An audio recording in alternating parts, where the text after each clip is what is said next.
But the South Africans, they played so well in the loose last time out. Sia Kolisi, of course, Peter Steftotoy is still running strong, and Jasper Wiese is making a huge difference at number 8. So the Pumas are going to have their trouble. A lot of you said you weren't impressed by Pablo Matera and Marcos Krima in the last game. Oh boy, how quickly the narrative changes across world rugby. It was only a couple of weeks ago and we were talking about how close this Rugby Championship competition is. The All Blacks beat the Springboks at Eden Park to keep their record alive, and then all of a sudden we've seen 2 breakout performances by the Springboks in second halves of their games against the All Blacks and against Argentina, and all of a sudden the hype train has started.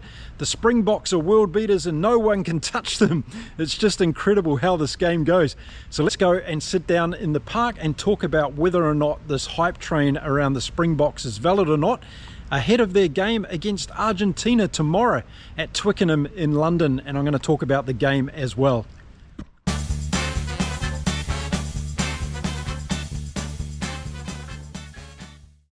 G'day everyone, it's another glorious day here in Cancun, and I'm super excited because we're going into round 6 of the Rugby Championship in just a few hours time. It's an early morning start for me tomorrow here in Cancun, but at Twickenham we're going to see, of course, the Springboks take on Argentina.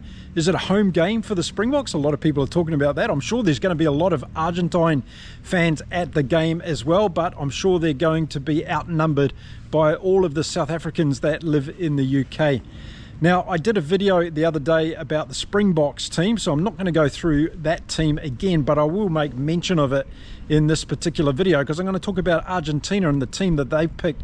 Quite a few changes in this team for Argentina, as I guess Felipe Contepomi is dealing with some injuries and also some changes to see whether or not he can make a difference. He's got a 6-2 split in this game as well, which is going to be rather interesting, I think, for a couple of reasons, and I'll talk about it in the video.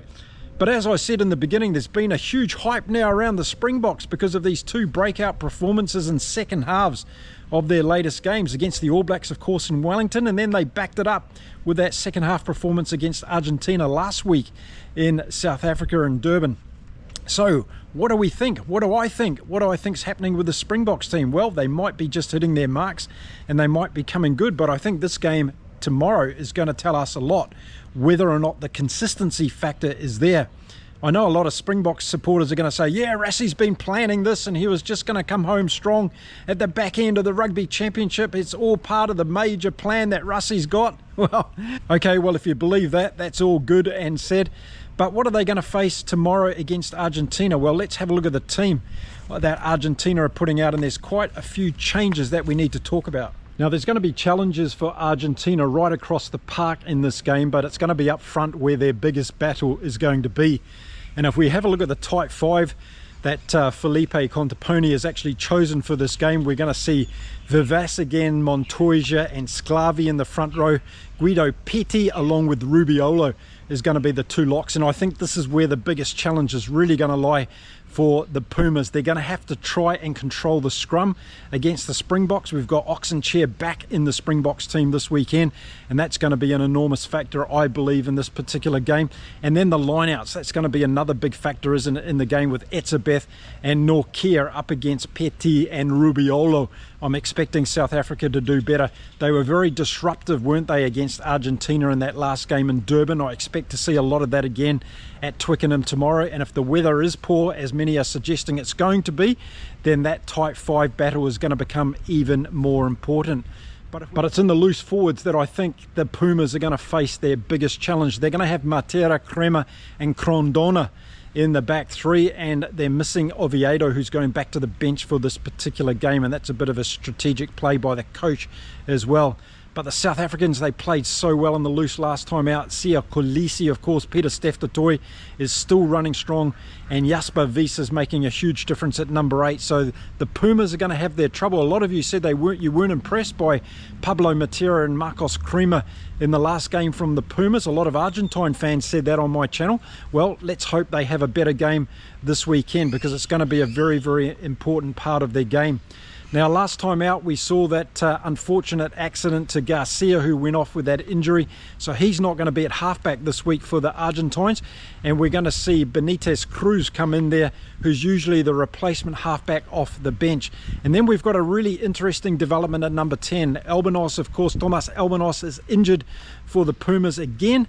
And we're going to see Preskintelli come in at number 10. Now, a lot of Argentine fans have been telling me this guy is going to be a superstar. He's very, very good, but he's going to be put under the pump, isn't he, in this game against South Africa. So let's see how his kicking is, let's see how his distribution is, and whether or not he's able to take on the Springboks defensive line and create any opportunities at all for his outside backs. And when I'm talking about the outside backs for the Pumas, we're going to see Choco Barras again at number 12. His mate Senti's not playing this weekend. Now, outside Choco Barras this weekend, we are going to see a change. It's going to be Picado. Picado is coming in at 13 for Senti. And that's going to be interesting to see how that pairing works, not only in attack, but also in the defensive line, because the Springboks, of course, are going to give them a hard time. So we'll have to see how that works for the Pumas. Then on the wings, we've seen changes as well. We're going to see Delgi come in for the Pumas. And on the other wing, it's Malia. Yes, the man that we're used to seeing at fullback is going to go to the wing. And at fullback, it's going to be that man, Santiago Carreras, who we've seen in the number 10 jersey for most of the Rugby Championship, is going to go to fullback. So quite a few changes there for Contaponi as he looks at ways to be able to unlock the power that the Pumas have in this back line. It's going to be interesting to see whether they make any headway this weekend, because I thought they got quiet in that second half. They got very quiet and they were just rolled over the top of by the Springboks, weren't they? And then looking at the bench for the Pumas, I think this is a little bit dangerous from Contaponi, and the reason why is they've got Moyano and Esgro coming off the bench for two backs. If they pick up an early injury to one of their backs, they're going to be under a lot of pressure in their back line in this game, and I think that might be something they need to be really careful of. But let's see how it works out, because obviously he's trying to take the game on up front and try at least take some might out of the Springboks forwards that'll come on in the second half, because they did such a great job. And we're going to see RG Schneemann, of course, and Quagga Smith again this weekend for the Boks. But it's up front for the Pumas, and they're going to have Ruiz, Wenger and Marchetti in the front row. Then we're going to see Molina, Gonzalez and Oviedo. Juan Martin Gonzalez, of course, one of my favourite players in the Pumas team, hasn't really been shining in this year's Rugby Championship to what the level we saw last year. And also Oviedo, let's see whether those guys get in amongst it this weekend. So let's see how that 6-2 split goes. Okay, I'm going to call it. I think the Springboks are going to have too much power in this game for the Pumas, and I know the Springboks fans don't like to be called favourites, and they don't tend to like going into games with that label, but I'm giving them the label. I think they will win this game, and they'll do it comfortably after last week's performance. And I just think the Argentines, with their injuries and the shifting in positions they've got, they're going to struggle a bit, and I'm worried about that 6-2 bench, because if they do get an injury to one of their backs early on, it's going to put a lot of pressure on the bench, that's for sure, and they might just run out of steam again in the second half. And I can see what they're trying to do by bolstering up their forwards, but I've got a bit of a question mark over it for sure. But I think the South Africans are going to have too much, not only up front, but also with the talent in the back line.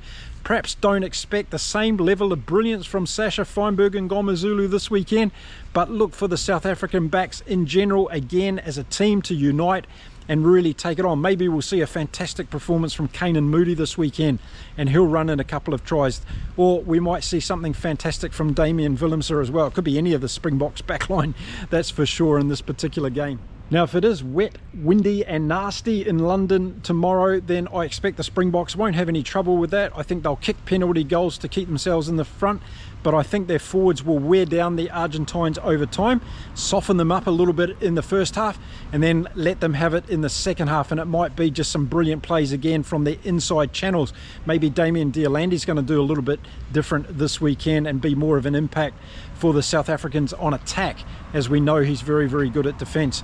So whilst I really like the Los Pumas team, I think without Albanos, I think without Garcia and a couple of other positional changes they've had to make, I'm not too sure. I've got a question mark over them. And of course, after last week's performance, how did that hit them psychologically? That's going to be another big thing. And if the Springboks get off to a good start, do we see the heads going down from this Argentine team? I don't think we do. I think they'll stick in it and fight, because they've got a lot of guts and they've got a lot of guile. but I think it might just start to be a little bit of a long day if the Springboks have a good lead at half time. So there you go, those are my last thoughts before the game tomorrow between South Africa and Argentina at London. Now don't forget, immediately after the final whistle, I'm going live on my channel. We'll talk about both games that are happening tomorrow because they're very close together in terms of time. That's Australia against New Zealand, of course, that's happening in Perth, Western Australia, and then straight into the South Africa-Argentine game at Twickenham. I'll be live, we'll talk about both games, we'll give us a review on the whole Rugby Championship this year, who's been the most improved team, players that stood out. I want to hear it all from you on the live chat, so come along and join me then and we'll have a good old natter about all things rugby. Okay everyone, that's it for now. Plenty more content coming. There's a couple of really exciting projects coming out as well that I'm going to post shortly about United Rugby fans. Thanks for all the people that have reached out to me by email. Don't forget, get in the description of this video, my email address is there. If you want to talk to me about United Rugby fans and becoming a part of that journey, we're going to give the voice to all the rugby fans across the world to be able to make decisions and get things changed in the game so that we can have the game that we all want to have. I'll be back again really soon. Until then, you keep enjoying your rugby across the world. Keep safe, keep well, and it's time to say adios from beautiful Cancun in Mexico. See you all again soon. Bye for now.